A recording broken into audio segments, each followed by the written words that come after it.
Most people think prison gangs are just groups of violent men. Random fights, tattooed faces, chaos behind bars. But that's not how prison gangs really work. They're structured, organized, strategic. Prison isn't just cages and concrete. It's politics, it's hierarchy, it's survival. Inside, there are levels, and every level changes you. This is what it's like to move through every prison gang rank. This is not a movie. This is reality. Level 1. The new fish. You just arrived. The bus doors open. Chains on your wrists. Eyes watching from every window. You step onto the yard. Within minutes, someone asks, "Where you from?" It's not small talk. It's classification. Your race, your neighborhood, your charges. Everything matters. You don't join a prison gang because you want to. You join because being alone is dangerous. The first few days are quiet. You eat fast. You don't make eye contact. You watch. Then someone from your race sits across from you. He explains the rules, who you sit with, who you don't talk to, who you never disrespect. You're not a member. You're just with them. Protection comes with expectations. You follow orders, or you stand alone, and alone doesn't last long in prison. Level 2. The prospect. Weeks pass. You've kept your head down. You didn't gamble without permission. You didn't borrow what you couldn't repay. You didn't talk to officers too comfortably. They've been watching you. One day, a higher-up calls you over. You solid? You nod. You're now a prospect. That means you're being tested. You run small errands, pass messages between units, stand lookout during contraband exchanges, carry things without asking questions. You don't get paid. You don't get respect yet. You get evaluated. They test your loyalty. Sometimes that means taking the blame. If something gets found in your area, you stay quiet. If officers pressure you, you say nothing. If another group disrespects your people, you stand behind your line. You're proving you won't fold, because in prison, weakness spreads, and gangs don't tolerate weak links. Level 3. The soldier. You've earned your patch. Now you're official. You have responsibilities. On the yard, you represent the gang. If another race stares too long, you stare back. If tension builds in the chow hall, you're the first to stand. You train your body, push-ups in the cell, burpees at rec, shadowboxing in tight spaces. Violence in prison is quick and controlled. 10 seconds, then it's over. As a soldier, you might get the call. That means someone needs to be handled. Maybe they disrespected leadership. Maybe they owe money. Maybe they broke a rule. You don't ask why. You're told when. You move fast. Afterwards, you accept the consequences. Solitary, loss of privileges, more time added. The gang doesn't always save you, but they remember you handled business, and reputation inside is everything. Level 4. The shot caller's right hand. Now you're trusted.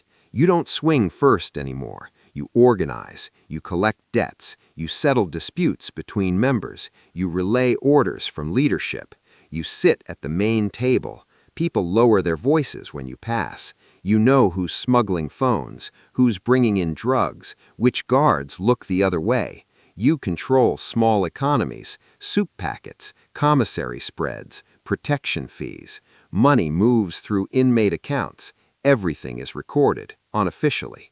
You also enforce discipline. If a younger member talks too much, you correct him.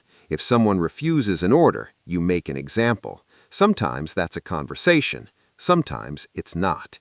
You're gaining power, but you're also gaining enemies. Other gangs watch you closely. So does administration. Your name is now in reports. You're no longer invisible.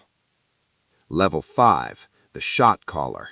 You don't fight anymore. You decide who fights. You control your race's movement in the yard, when to lock it down, when to retaliate, when to negotiate peace. You meet with other shot callers in coded conversations, sometimes in the library, sometimes during medical visits. No phones needed, just quiet words and eye contact. If a riot breaks out, it wasn't random, it was approved. You think long-term now. Who's getting transferred? Who's getting released soon? Who can carry orders to the streets? Because prison gangs don't stop at the gate, they reach outside. Drugs, collections, street alliances. From a cell, you can still control blocks, but power comes with pressure. You sleep lightly, because if someone wants your position, the only promotion is removal, permanent removal. Level 8, the state leader. You're not just running 1 yard, you influence multiple facilities. Orders move through kites, small folded notes, through visits, through coded letters, through lawyers. You rarely touch violence directly, but you authorize it. You decide if someone gets greenlit. That means every member in every connected facility acts if they see that person. There is no hiding once that word spreads. You also negotiate alliances, temporary peace treaties, coordinated actions against a common rival. This is politics, cold and calculated. You know which prisons are volatile, which ones are stable. You maintain balance. Too much violence brings lockdowns. Lockdowns stop money, and prison gangs survive on economy. You're thinking like a CEO in a cage. Level 7, the federal or national leader.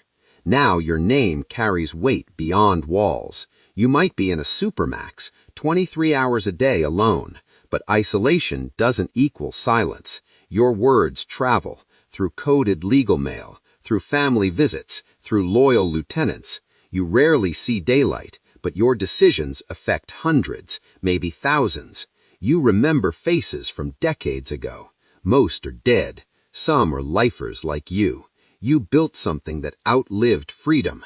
But here's the truth. You don't leave this level. There's no retirement, no stepping down. You either die in prison or die because of it. Level 8, the fallout. Very few people talk about this level, the aftermath. The older member who realizes he spent 25 years inside. The soldier who caught an extra 15 years for a fight that wasn't even personal. The prospect who never became more than expendable. Prison gangs promise protection. They promise identity. They promise brotherhood. And sometimes they deliver it. But the cost is permanent. Lost years, lost family, lost freedom. You look in the scratched metal mirror of your cell, gray in your beard, scars you don't remember getting, and you ask yourself, was it survival or was it a life sentence inside a life sentence? Prison gangs aren't random. They're structured survival systems built in extreme environments. They thrive on fear, loyalty, reputation, isolation. In prison, belonging means safety, but it also means ownership.